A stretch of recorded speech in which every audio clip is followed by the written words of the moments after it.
एक बार आप मेरी तरीके से मटर पनीर बना के देखिए, आप अपनी उंगलियां चाट जाएंगे।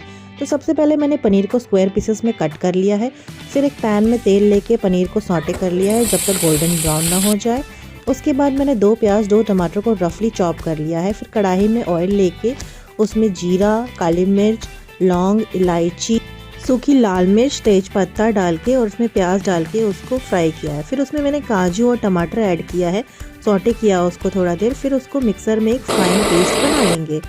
उसके बाद तेल में हम हरी मिर्च और प्याज डाल के और अदरक लहसुन का पेस्ट डाल के उसमें जो अपना पेस्ट था वो डाल के हम उसको अच्छे से पीसेंगे। फिर मसाले ऐड किया मैंने, हल्दी, काली मिर्च, लाल मिर्च, धनिया पाउडर, फिर नमक स्वाद अनुसार डाल के थोड़ी देर इसको फ्राई करेंगे।